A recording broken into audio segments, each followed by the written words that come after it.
ఇక బెజవాడలో టీడీపీకి మరో షాక్ తగిలింది. విజయవాడ మున్సిపల్ కార్పొరేటర్ పదవికి కేసినేని శ్వేత మరి కాసేపట్లో రాజీనామా చేయనున్నారు.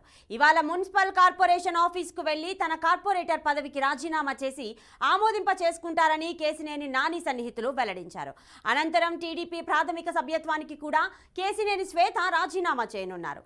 ఇప్పటికే తనను కార్పొరేటర్గా గెలవడానికి సహకరించిన తూర్పు నియోజకవర్గం ఎమ్మెల్యే గద్దె రామ్మోహన్ ఇంటికి వెళ్లి ఆయనకు కృతజ్ఞతలు తెలియజేశారు శ్వేత.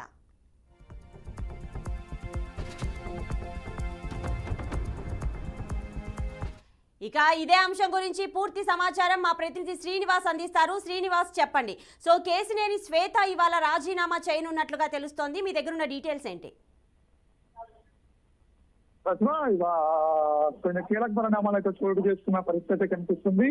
కేసినేని నాని రాజీనామా ప్రకటించిన తర్వాత కేసినేని నాని లోక్సభ సభ్యత్వానికి అదేవిధంగా టీడీపీ పార్టీ సభ్యత్వానికి రాజీనామా చేస్తానని చెప్పి ప్రకటించిన 2 రోజుల తర్వాత అనూహ్యంగా కేసినేని శ్వేత తను ఉన్నటువంటి కార్పొరేటర్ పదవికి అదేవిధంగా పార్టీ ప్రాథమిక సభ్యత్వానికి రాజీనామా చేస్తున్నా అంటే ఈ రోజు ప్రకటించడం జరిగింది. అయితే ఈ రోజు కార్పొరేషన్ ఆఫీస్ లో తను పార్టీ కార్పొరేట్ పదవి రాజీనామా సమర్పించి దాన్ని ఆమోదింపజేసుకున్న తర్వాత ఆ ప్రాథమిక సభ్యత్వం ఏదైతే ఉందో దాన్ని కూడా రాజీనామా చేస్తా అని చెప్తున్న పరిస్థితి అయితే ఉంది. అయితే గతంలో కేసినేని శ్వేత అంటే ఇక్కడ జరిగినటువంటి మేయర్ కార్పొరేషన్ ఎన్నికల నేపథ్యంలో కూడా టీడీపీ కార్పొరేషన్ ఎన్నికలు గెలిస్తే కనుక కేసినేని శ్వేతకి అప్పుడు మేయర్ పదవి ఇవ్వాలని చెప్పని కేసినేని నాని పట్టుబడడం జరిగింది. అయితే పట్టుపట్టిన నేపథ్యంలో కూడా దాన్ని అదే వర్గంలో కొంత టీడీపీలోని ఇంకొక వర్గం దాన్ని వ్యతిరేకించడం జరిగింది. కేసినేని శ్వేతకి కార్పొరేట్ పదవి ఇవ్వడానికి లేదు, గెలిస్తే కనుక దాన్ని అడ్డుకోవడం జరిగింది. అప్పటి నుంచి అసంతృప్తితో కేసినేని నాని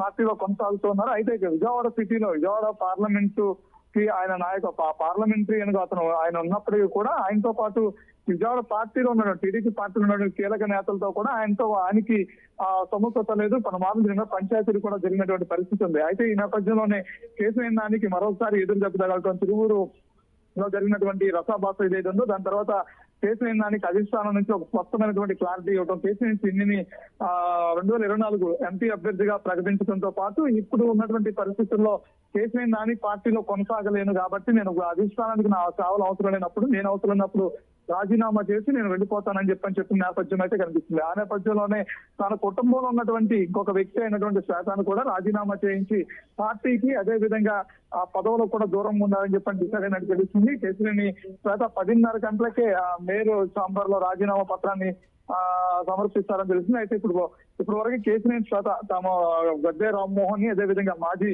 జడ్పీ చైర్పర్సన్ గద్దె అనురాధను కూడా వాళ్ళతో కలిసి దాదాపు 1 అరగంట పైన కలిసి సమావేశమైనట్టుంది. అయితే ఆ తర్వాత కేసినేని భవన్ లో ప్రస్తుతానికి ఆమె సమావేశమైంది. కార్యకర్తలతోనూ ఇతరితర ఆమె సలహాదారులతోనూ కూడా సమావేశమైంది. ఆ తర్వాత కార్పొరేషన్ ఆఫీస్ చేరుకుని ఇక్కడ రాజీనామా పత్రం సమర్పిస్తారని ప్రస్తుతానికి ఉన్నటువంటి సమాచారం. చూడాలి తర్వాత ఇంకా భవిష్యత్ పరిస్థితుల్లో కేసినేని నాని అదేవిధంగా శ్వేత వేరే పార్టీలోకి వెళ్ళి అక్కడి నుంచి పోటీలో అయినా ఉంటారా, లేదు అంటే కనుక కేవలం అధిష్టానం వద్దు అందుకని రాజీనామా చేసి వెళ్తారని తర్వాత పరిణామాలను బట్టి తెలిసేటువంటి పరిస్థితి ఉంది. Thank you Srinivas for the details.